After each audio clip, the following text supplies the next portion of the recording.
Vishram Vishrupada Ashtarashta Shmad Srila Bhaktivedanta Swami Maharaj Srila Prabhupada Ki Jai.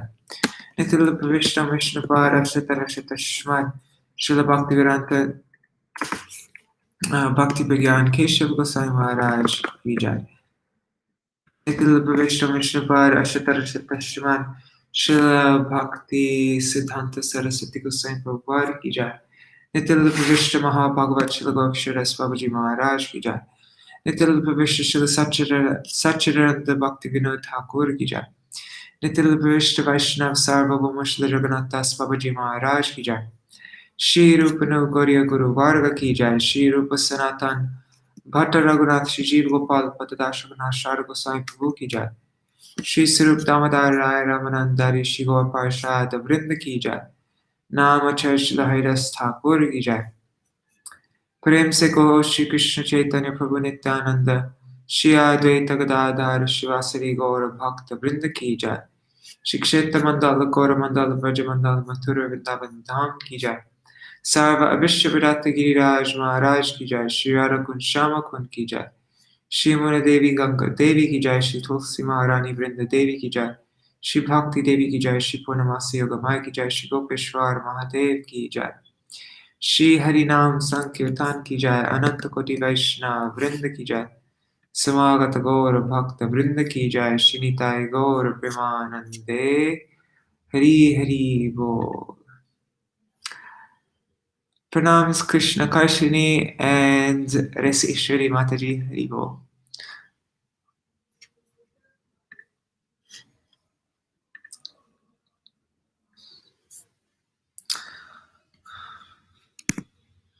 Om Jnanatimirandasya Jnananjana Shalakaya Chakshurunmilitam Yena Tasmai Shri Guruve Namaha. Namo Vishnu Padaya Radhikaya Priyatmane Shri Śrīmad-Bhakti Vedanta Narayaniti Namine. Namo Vishnu Padaya Krishna Prishtaya Bhutale Śrīmate Bhakti Vedanta Swaminiti Namine. Vanchakalpatarubhyascha kripa sindhubhya eva cha patitanam pavanebhyo vaishnavebhyo namo namaha. Namo Mahavadanyaya Krishna Prema Pradayate Krishnaya Krishna Chaitanya Namne Gauratishe Namaha. Guruve Gaura Chandraya Radhikaya Tadalaya Krishnaya Krishna Bhaktaya Tar Bhaktaya Namo Namaha.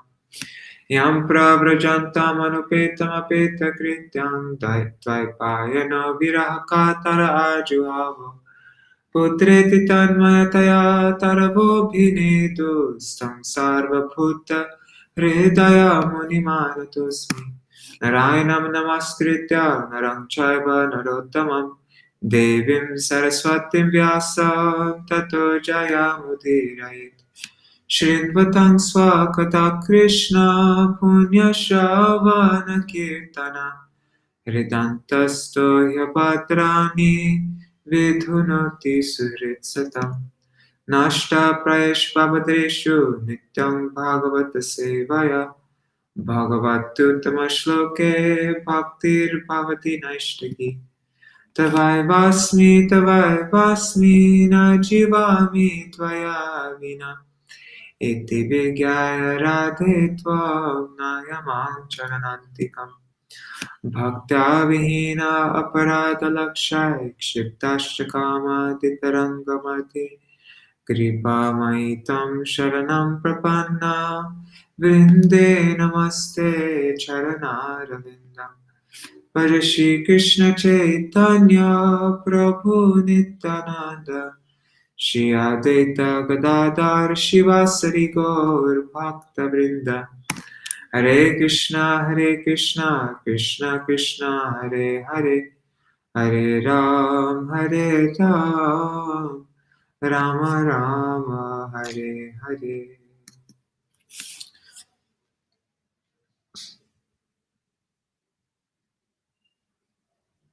Dandavat pranams Pradesh Maharaj and Indira Mataji. Haribol. Sorry, I'm so late today. My God, we only have 35 minutes to read today. So, anyhow, let's just. Oh, shoot. What is it? Close this. Here. So, this chapter began with Lord Kapila's instructions on the execution of devotional service. So, this chapter began with. Kapila Dev, I will describe the yoga system, Bhakti Mishra Ashtanga Yoga, the object of which is to concentrate the mind. By following this, the mind attains the joyful spiritual path. So he's explaining Bhakti Mishra Ashtanga Yoga. So Ashtanga Yoga mixed with Bhakti. So he explains the first two, Yam and Niyam, and then tells the next items that he'll be speaking about: Asana, Pranayam, Pratyahar, Dharana, Dhyāna, Samadhi. And by these and any other true processes, one must control the contaminated, unbridled mind and fix it on the Lord. So the purpose of doing all of these different limbs of Ashtanga Yoga is only to fix your mind on the Lord. Requirements for asana: one should practice breath control by sitting the mind and by controlling the mind and sitting postures, by sitting in swastika asana, by establishing a seat in a clean place, and by keeping the body straight. Mind control through pranayam. One should purify the passage for pran by the practice of inhaling, purak, holding, kumbhak, and exhaling, rechak, or reversing the process, so that the mind becomes steady.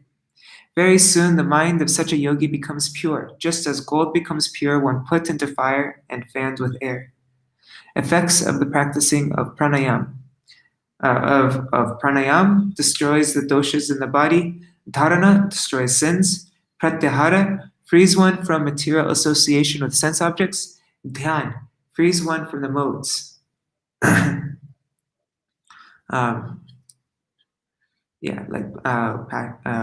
Ignorance, passion, and goodness frees one from that. When the mind becomes steady by the practice of this yoga, looking at the tip of the nose, one should meditate on the form of the Lord. Meditation on the Lord's form, the third anga of the nine-limbed bhakti process, smaranam, is the seventh anga in Ashtanga Yoga. In yoga, this is for attaining liberation. Taking this opportunity, Kapila describes the Lord's form used by both devotees and yogis for meditation. So then we read the description of the Lord's form for practicing dharana. So the Lord's cheerful lotus-like countenance, his ruddy eyes like the interior of a lotus, swarthy body, dark complexioned body like petals of a blue lotus. The Lord bears a conch, discus, mace, and lotus in hands. Loins are covered by a shining cloth, yellowish like lotus filaments. And then the Shrivatsa mark, the curl of white hair on his chest. A Kaustuba gem suspended from his neck. He is garlanded by forest flowers which are humming with intoxicated bees. His priceless pearl necklace, bracelets, crown, armlets, and anklets. The loins and hips encircled by a girdle. He stands on the lotus of his devotee's heart. He is most charming to look at. Most charming to look at the serene aspects. The Lord's form gladdens the eyes, mind, and heart of devotees. He is eternally very beautiful, worshipable by all inhabitants of every planet, situated in youth and boyhood, eager to bestow blessings upon his devotees. Worth singing his form. He's worth singing his worth singing his glories. His glories enhance the glory of his devotees. One should meditate upon all his limbs until the mind becomes fixed. And now we will read about Dhyāna, meditation on the individual limbs of the Lord. See, we already did about his lotus feet, his calves, thighs, hips, navel, all these different parts of his body. Okay. Let me open this up. Where are we? 19. I loved this purport also that we ended with. The glory of, anyways, I shared it on Facebook. Okay.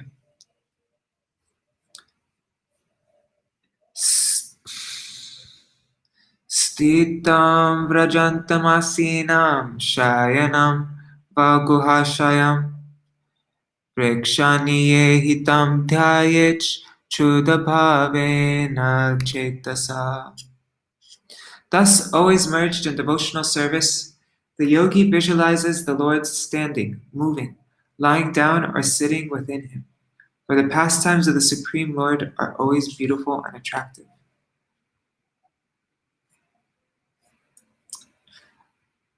The process of meditating on the form of the Supreme Personality of Godhead within oneself and the process of chanting the glories and pastimes of the Lord are the same. Oh, I didn't do the Mangalacharan. I did do the Mangalacharan. Sorry, I'm so spaced out. The only difference, so the process of meditating on the form within oneself and the process of chanting his glories and pastimes are the same. The only difference is that hearing and fixing the mind on the pastimes of the Lord is easier than visualizing the form of the Lord within one's heart. Because as soon as one begins to think of the Lord, especially in this age, the mind becomes disturbed due to so much agitation.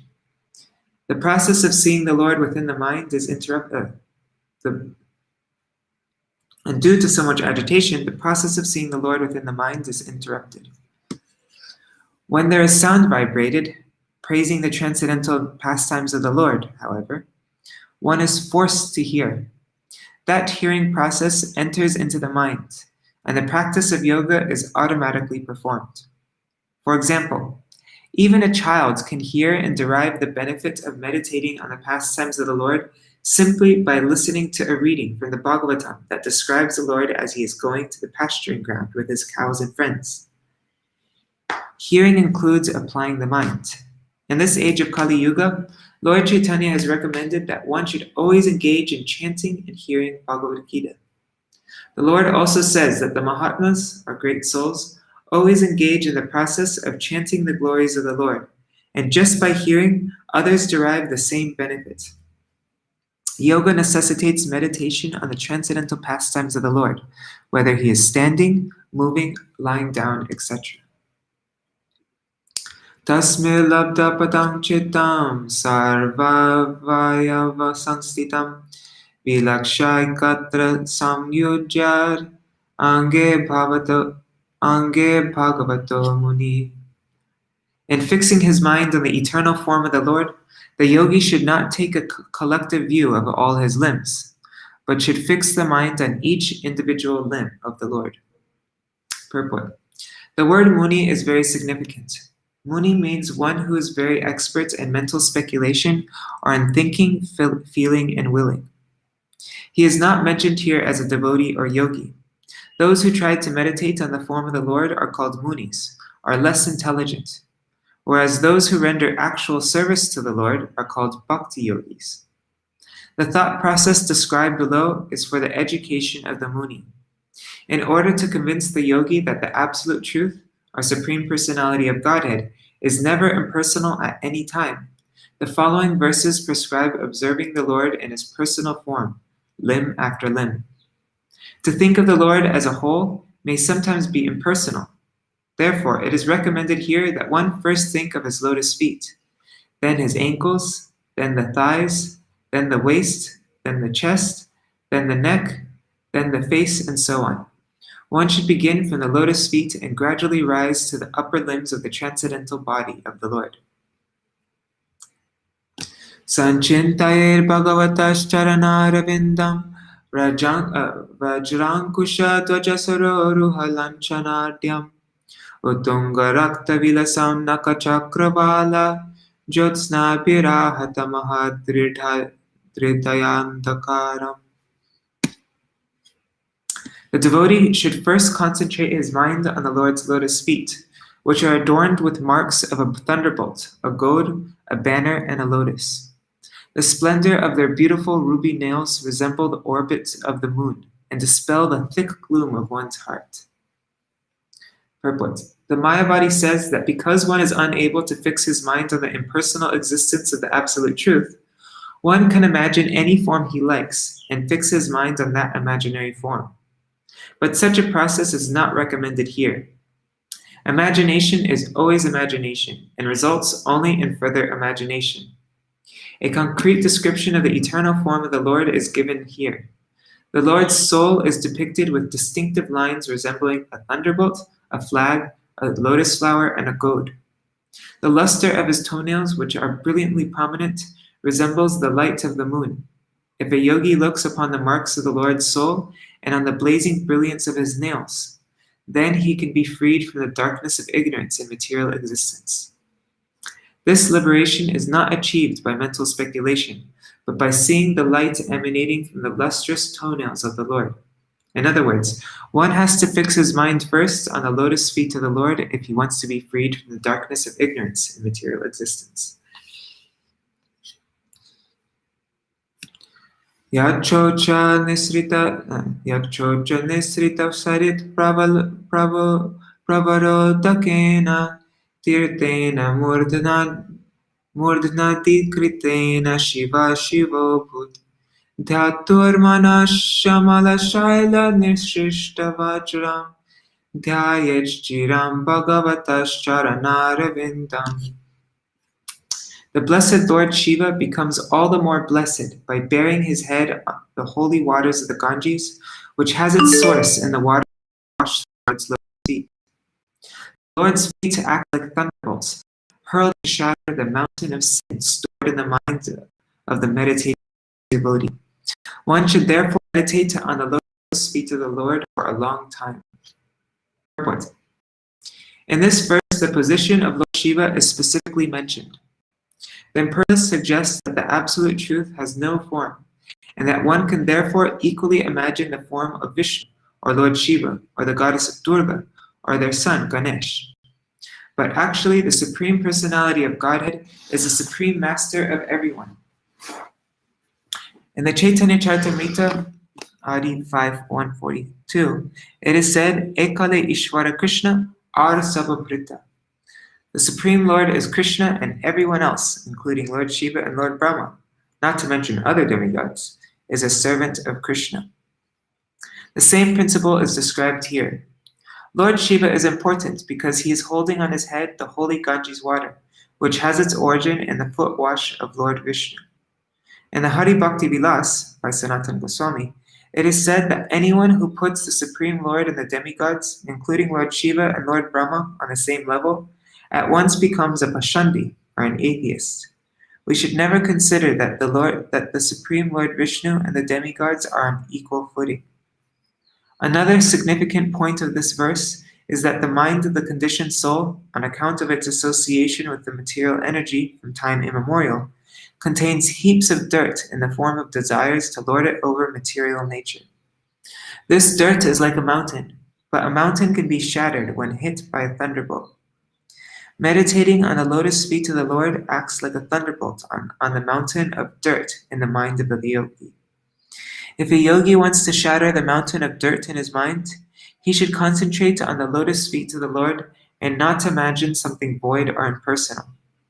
Because the dirt has accumulated like a solid mountain, one must meditate on the lotus feet of the Lord for quite a long time.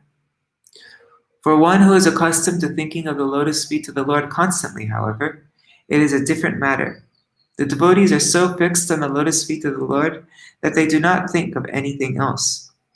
Those who practice the yoga system must meditate on the lotus feet of the Lord for a long time, after following the regulative principles and thereby controlling the senses.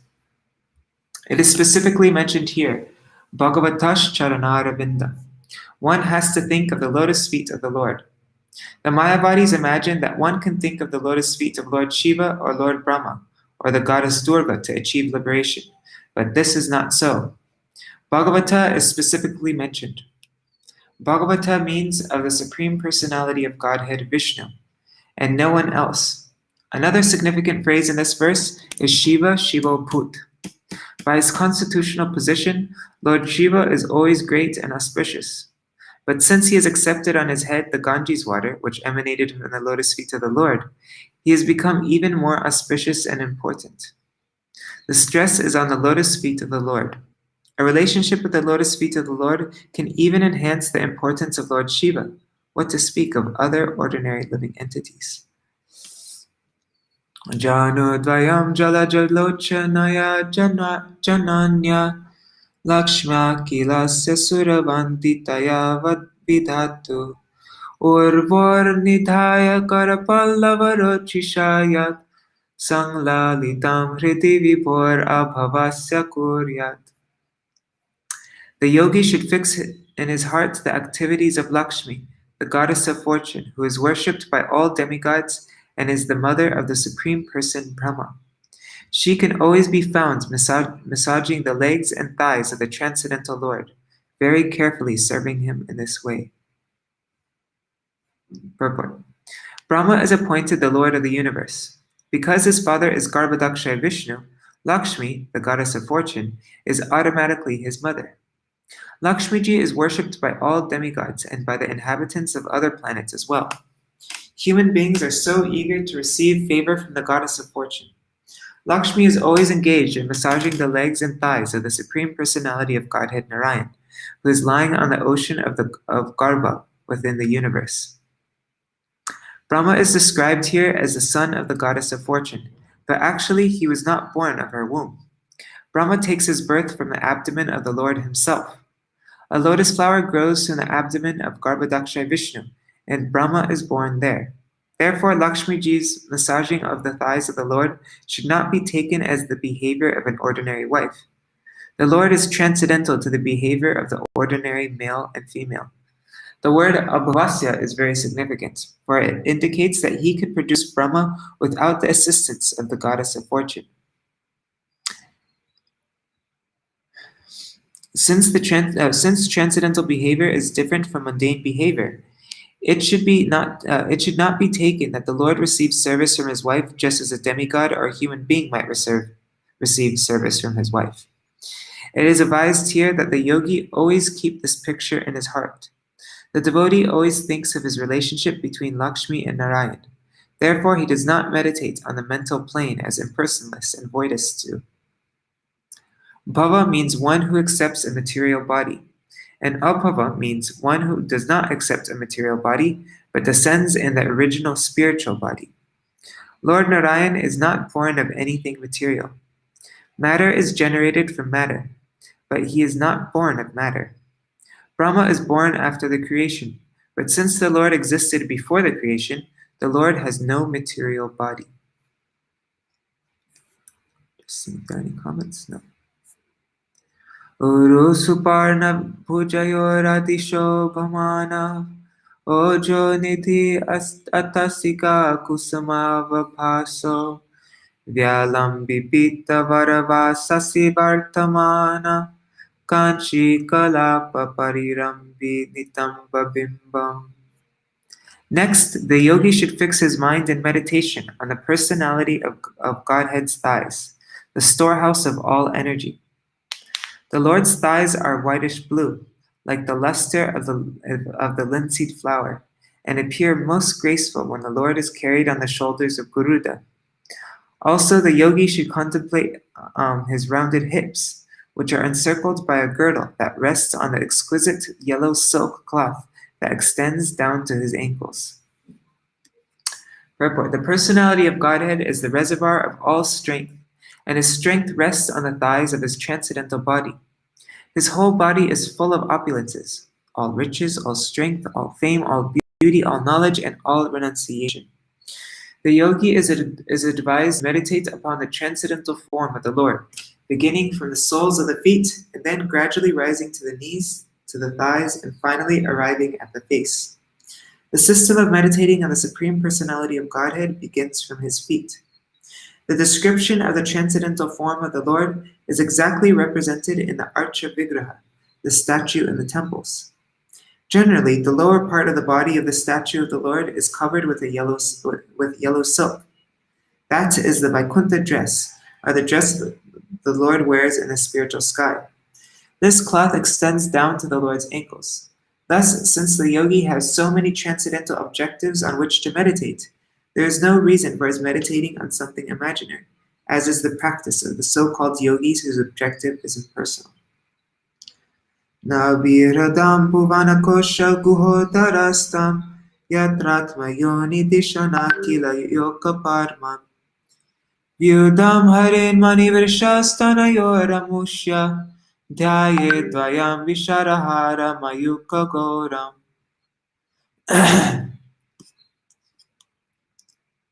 The yogi should then meditate on his moon-like navel in the center of his abdomen.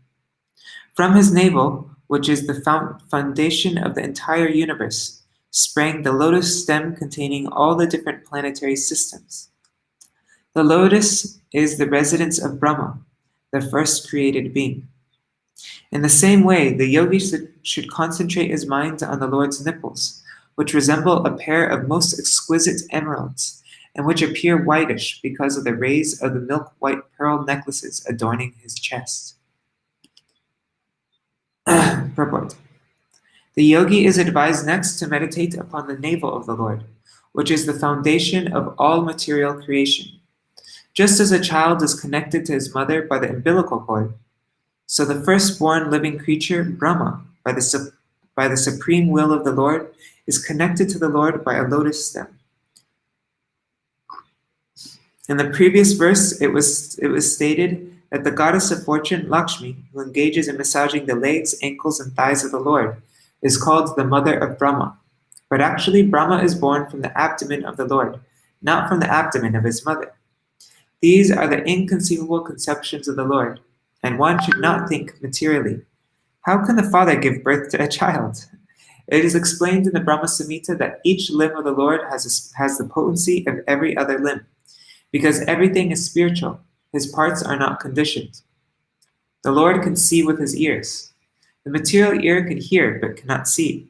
But we understand from the Brahma Samhita that the Lord can also see with his ears and hear with his eyes. Any organ of his transcendental body can function as any other organ. His abdomen is the foundation of all the planetary systems. Brahma holds the post of the creator of all planetary systems, but his engineering energy is generated from the abdomen of the Lord. Any creative function in the universe always has a direct connecting link with the Lord. The necklace of pearls which decorates the upper portion of the Lord's body is also spiritual. And therefore the yogi is advised to gaze at the whitish luster of the pearls decorating his chest. Vaksho divasam rishabhasya mahavibhute pumsa manonayana nirvrityamadhatanam kantam chakostuba maneradhipushanartam kuryan manasya kila loka namaskritasya. The yogi should then meditate on the chest of the Supreme Personality of Godhead, the abode of Goddess Mahalakshmi. The Lord's chest is the source of all transcendental pleasure for the mind and full satisfaction for the eyes. The yogi should then imprint on his mind the neck of the personality of Godhead, who is adored by the entire universe. The neck of the Lord serves to enhance the beauty of the Kaustuba gem, which hangs on his chest.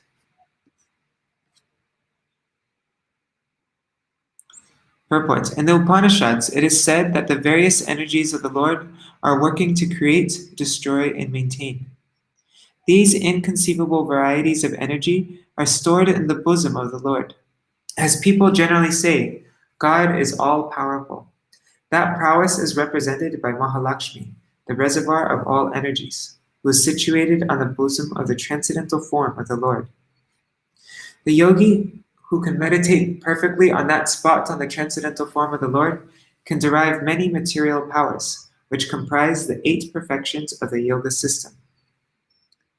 It is stated herein that the beauty of the neck of the Lord enhances the beauty of the Kaustuba gem, rather than vice versa. The gem itself becomes more beautiful because it is situated on the neck of the Lord. A yogi is therefore recommended to meditate upon the Lord's neck. The Lord's transcendental form can either be meditated upon them in the mind or placed in a temple in the form of a statue and decorated in such a way that everyone can contemplate it. Temple worship, therefore, is meant for persons who are not so advanced that they can meditate upon the form of the Lord. There is no difference between constantly visiting the temple and directly seeing the transcendental form of the Lord. They are of equal value. The advantageous position of the yogi is that he can sit anywhere in a solitary place and meditate upon the form of the Lord. A less advanced person, however, has to go to the temple, and as long as he does not go to the temple, he is unable to see the form of the Lord. Either by hearing, seeing, or meditating, the objective is the transcendental form of the Lord. There is no question of voidness or impersonalism. The Lord can bestow the blessings of transcendental pleasure upon either the visitor of the temple, the meditator yogi, or one who hears about the Lord's transcendental form from scriptures like the Śrīmad-Bhāgavatam or Bhagavad Gita. There are 9 processes for executing devotional service, of which smaranam, or meditation, is one. Yogis take advantage of the process of smaranam, whereas bhakti yogis take special advantage of the process of hearing and chanting. Bahumscha mandaragire parivartanena nirnikta bahu valayan adilo kapalan sancintaye dasha shataram asahyateja shankam chatatkara saruru harajahansam. The yogi should further meditate upon the Lord's 4 arms, which are the source of all the powers of the demigods who control the various functions of material nature. Then the yogi should concentrate on the polished ornaments, which were burnished by Mount Mandara as it revolved. He should also duly contemplate the Lord's discus, the Sudarshan chakra, which contains 1,000 spokes and a dazzling luster, as well as the conch, which looks like a swan in his lotus-like palm. Purport. All departments of law and order emanate from the arms of the Supreme Personality of Godhead. The law and order of the universe is directed by different demigods, and it is here said to emanate from the Lord's arms. Mandara Hill is mentioned here because when the ocean was churned by the demons on one side and the demigods on the other, Mandara Hill was taken as the churning rod. The Lord and his tortoise incarnation became the pivot for the churning rod, and thus his ornaments were polished by the turning of Mandara Hill. In other words, the ornaments on the arms of the Lord are as brilliant and lustrous as if they had been polished very recently. The wheel in the hand of the Lord, called Sudarshan Chakra, has 1,000 spokes. The yogi is advised to meditate upon each of the spokes. One should meditate upon each and every one of he should meditate upon each and every one of the component parts of the transcendental form of the Lord. Kaumodikam bhagavato daitam smareta Digdham arati bhattashonita kardamena Mala madhu vrata varutta giro pakhushtam Chaityasya tattamamalam manimasya kante. The yogi should meditate upon his club, which is named Kaumodaki, and is very dear to him. This club smashes the demons who are always inimical soldiers, and is smeared with their blood. One should also concentrate on the nice garland on the neck of the Lord, which is always surrounded by bumblebees with their nice buzzing sounds. And one should meditate upon the pearl necklace on the Lord's neck, which is considered to represent the pure living entities who are always engaged in his service. Purport. The yogi must contemplate the different parts of the transcendental body of the Lord. Here it is stated that the constitutional position of the living entities should be understood. There are two kinds of living entities mentioned here. One is called the Arati. They are averse to understanding the pastimes of the Supreme Personality of Godhead. For them, the Lord appears with his hand clutching the terrible mace, which is always smeared with bloodstains from his killing of demons. The demons are also sons of the Supreme Personality of Godhead. As stated in Bhagavad Gita, all the different species of living entities are sons of the Supreme Personality of Godhead. There are, however, two classes of living entities who act in two different ways. The Supreme Lord keeps on his neck those living entities who are pure, as one protects the jewels and pearls on the bosom and neck of one's body.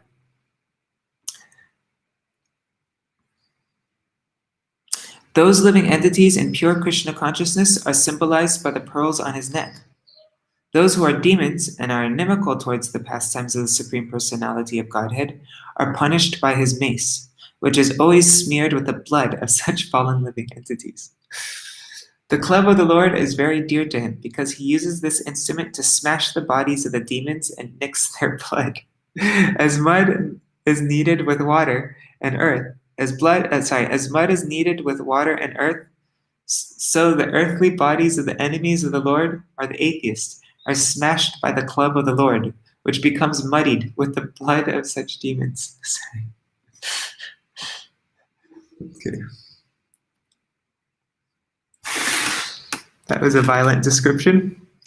Vrittanukampita diyeha grihita murte sanchintayir bhagavato vandanarvindam yad visfuran makara kundala valgitena vidyotita malakapolam udaranasam. What time is it? 7:56. The yogi should then meditate on the lotus-like countenance of the Lord, who presents his different forms in this world out of compassion for the anxious devotees. His nose is prominent, and his crystal-clear cheeks are illuminated by the oscillation of his glittering alligator-shaped earrings. Purport. The Lord descends to the material world out of his deep compassion for his devotees. There are two reasons for the Lord's appearance or incarnation in the material world. Whenever there is a discrepancy in the discharge of religious principles and there is a prominence of irreligion, the Lord descends for the protection of the devotees and the destruction of the non-devotees.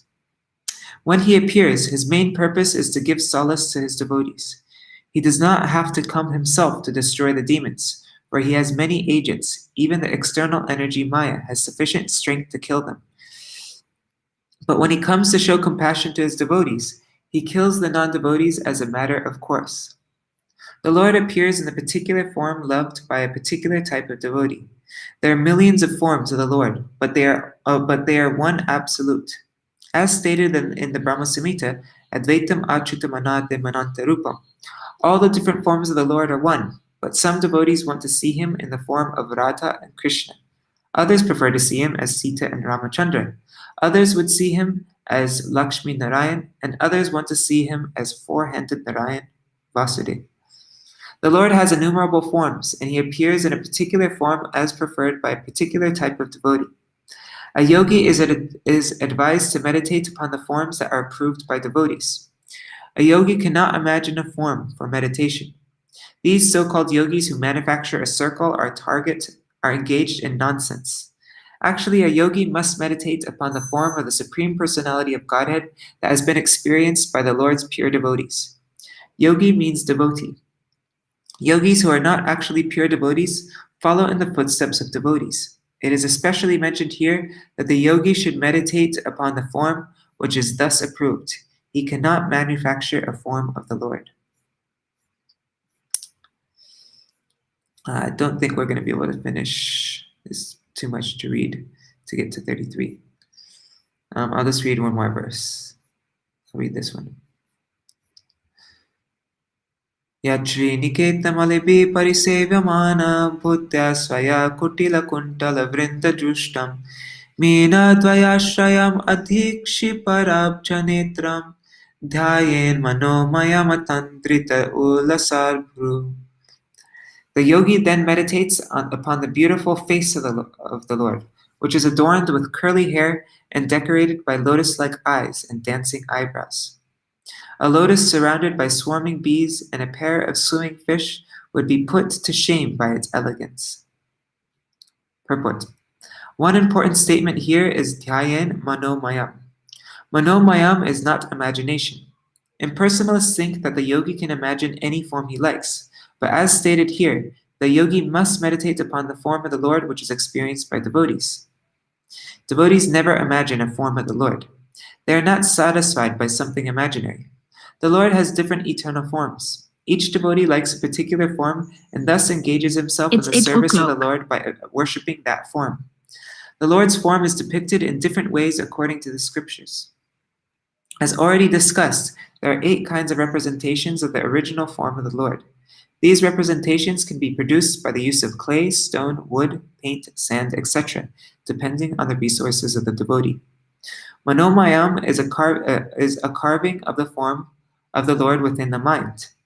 This is included as one of the 8 different carvings of the form of the Lord. It is not imagination. Meditation on the actual form of the Lord may be manifested in different manners, but one should not conclude that one has to imagine a form. There are 2 comparisons in this verse.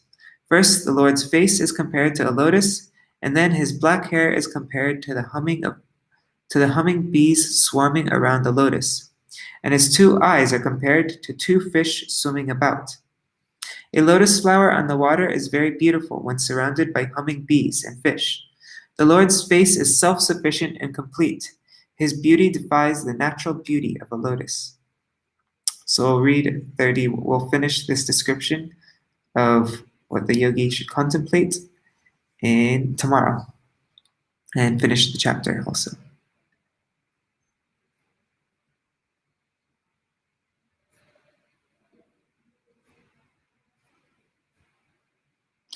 All right. Manomayam. Yes. All right. Hare Krishna, Krishna Krishna, Hare Hare, Hare Rama, Rama Rama, Hare Hare, Hare Krishna, Krishna Krishna, Hare Hare, Hare Rama, Rama Rama, Hare Hare, Hare Krishna, Krishna Krishna, Hare Hare, Hare Rama, Ram Ram, Hare Hare, Hare Krishna, Krishna Krishna, Hare Hare, Hare Ram, Ram Ram, Hare Hare, Hari Bol, Hari Bol, Hari Bol, Nitai Gaur, Hari Bol, Nitai Gaur, Hari Bol, Hari Bol, Hari Bol, Nitai Gaur, Hari Bol.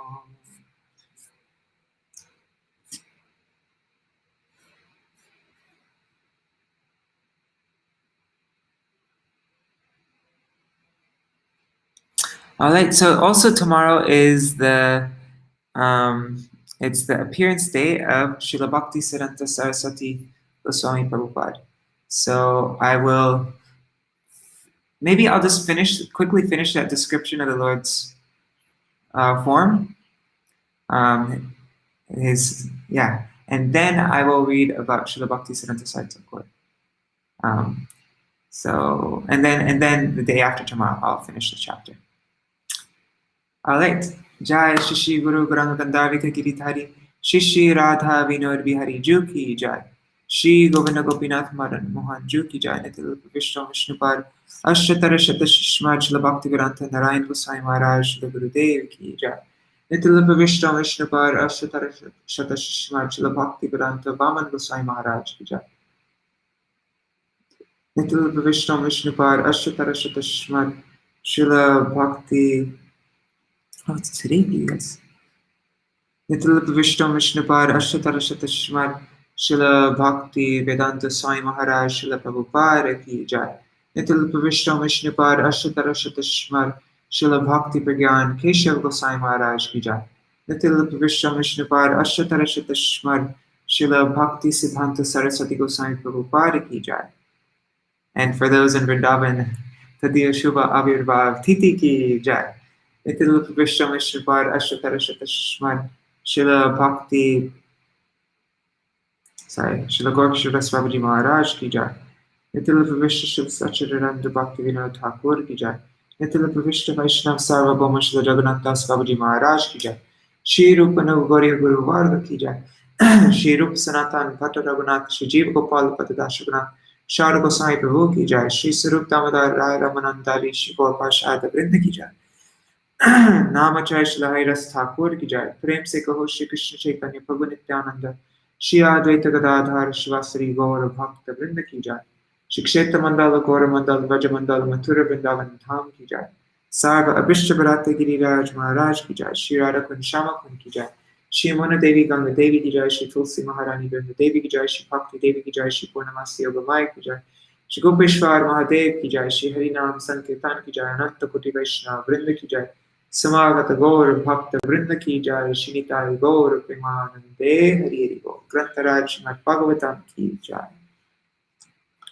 And something I was just discussing with Indira Mataji is when we finish the fourth, I didn't do talk about pronouns. Anyways, when we finish the fourth canto, which will be soon, then maybe we'll read from maybe Navadip Dham Mahatma or the Navadip Dham Parikrama book to get us in the mood of Navadip Parikrama, which is coming up soon. So, all right. Vrindai Tulsidevai Priyai Keshavashachar Krishna Bhakti Pradadevi Satyavataya Namo Namaha Vacha Kalpatarubhyascha Kripa Sindhubhyai Vacha Patitanam Pavanebhyo Vaishnavebhyo Namo Namaha. Dandavat pranams. Oh, the Nagar Sankirtan was yesterday. Interesting.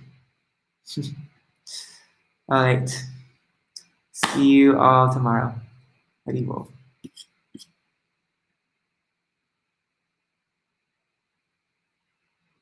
Yeah, Indira Mataji, usually there's it's Param Gurudev's appearance day, then there's a day in between, and then Srila Bhakti Siddhanta Saraswati Thakur's appearance day. Isn't it? Yeah.